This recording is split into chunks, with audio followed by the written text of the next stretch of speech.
Saya pernah makan nasi doang, jadi saking laparnya nggak ada uang mau makan. Saya makan nasi doang, yang penting bisa kenyang. Jadi gimana caranya lah, kita kan keluarga jauh di kampung, kita harus bisa hidup mandiri. Jangan sampai kita menyusahkan orang tua.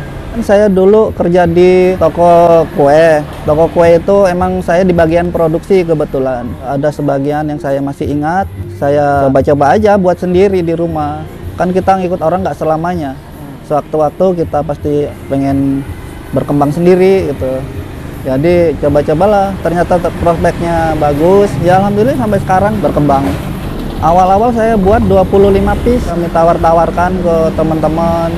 Awalnya dari teman-teman dulu aja, terus kita kalau ada yang mau kita antar. Nah, untuk sekarang ya alhamdulillah ya udah sehari rata-rata bisa 2,5 juta, kalau rame bisa sampai 3 juta. Usaha ini udah lama, dari 2019 sampai hari ini. Awalnya nggak di sini, awalnya kami di dekat rel kereta api. Pakai ini biasa, estalase kecil di pinggir jalan, kaki 5. Seiring berjalannya waktu, kami ada modal, kami berani untuk nyewa ruko di Jalan Kamboja ini tahun 2021. Dapat uang dari sana murni. Di sana pun saya udah beli mobil waktu di Ngenter itu. Nah di sini beli ruko 2 lantai. Oh. Tahun ke depannya beli tanah. Ini rencana mau dibangun rumah di Jatimulyo. Alhamdulillah sih mungkin udah rezekinya di situ. Ya karyawan juga sih awalnya lama. Kita kan mencari modal dari bekerja dulu. Jadi kita itu bekerja sama orang, kita petik ilmunya juga harus berani. Pokoknya kalau kita dalam usaha harus berani mengambil resiko. Resikonya kalau kita berhasil kita senang, kalau gagal kita dapat pengalaman. Intinya kita belajar. Kalau kita sudah down duluan, kapan kita mau maju? Ya jangan takut, jangan langsung memikirkan kita nanti laku atau tidak laku. Emang itulah resiko berbisnis. Kalau kita berhasil, ya kita akan senang. Kalau kita nggak berhasil, ya kita dapat pengalaman. Jadi kalau kita nggak berhasil di satu bisnis, kita jangan menyerah. Kita bisa coba bisnis yang lainnya. Ya, assalamualaikum warahmatullahi wabarakatuh. Perkenalkan, nama saya Ahmad Almasar.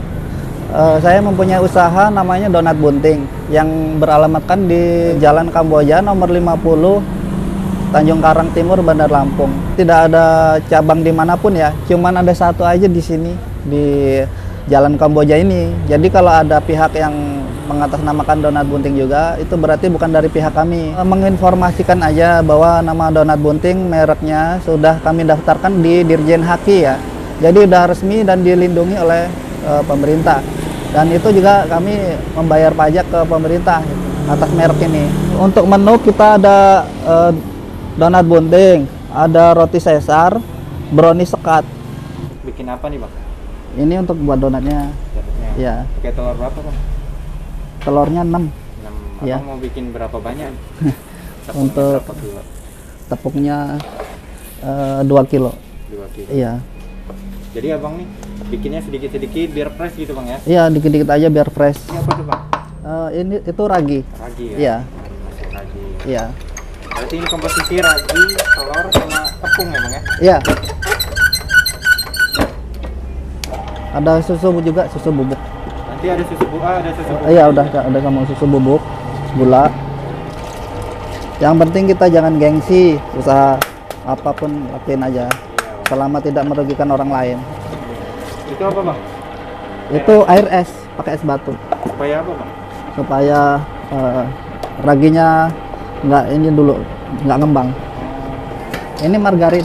Wih, banyak banget nih Bang ya. Iya, stok aja. Kalau belinya sedikit-sedikit justru mahal. Justru mahal, mending Iya, banyak langsung Bang di ya. sekalian paketan. Ini Bang, susu ya? Ya, susu bubuk. Ini gula Bang ya? Ya, gula pasir. Ini Bang? Itu garam halus. Ini mau dimasukin garam ya? Iya, garam. Terus masukin margarin Bang ya? Margarin.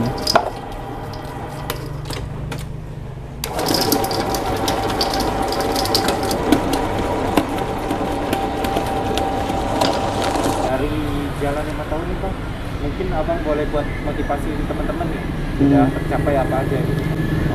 Ya alhamdulillah dari bisnis ini saya udah ada mobil, kendaraan, terus ruko 2 lantai ada di kampung buat celengan dulu, belum ditempatin.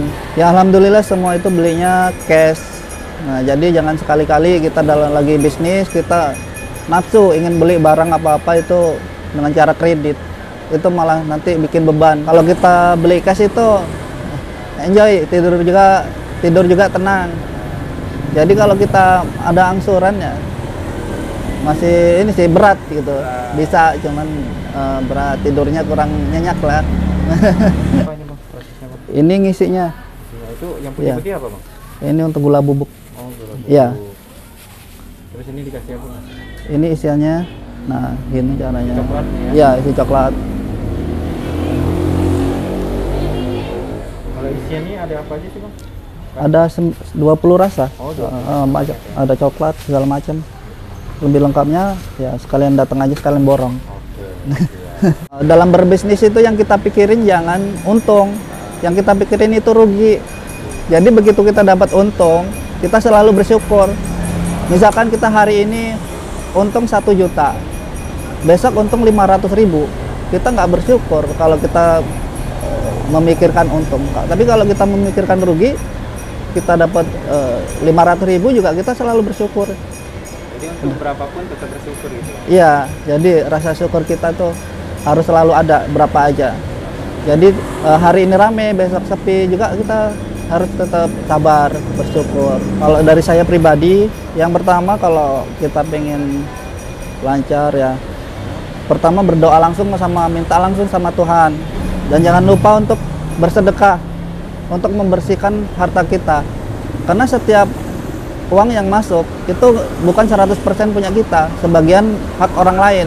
Dalam berbisnis itu kita emang memakai ilmu, tapi di atas ilmu masih ada adab. Jadi kita jangan sampai dalam berbisnis tapi kita merugikan orang lain. Dalam berbisnis kita harus punya nama. Nah, jangan sampai nama yang kita buat ini ternyata udah dipakai oleh orang lain. Kita juga harus melihat orang lain itu sudah pakai atau belum. Kalau sudah dipakai, sebaiknya kita lebih baik pakai nama sendiri. Contohnya donat bunting ini sudah saya daftarkan, jadi udah tidak bisa lagi dipakai oleh orang lain. Teman-teman kalau yang masih muda, saatnya kita yang masih muda ini berkarya. Nanti saat kita tua, kita tinggal fokus sama ibadah. Kemana lagi kita akan berjalan kalau nggak untuk beribadah? Untuk lulusan sarjana maupun SMA, dari 10% ya 3%-nya saja dia jadi pengusaha, itu bisa mengurangi angka pengangguran dan membantu program pemerintah mengurangi angka pengangguran.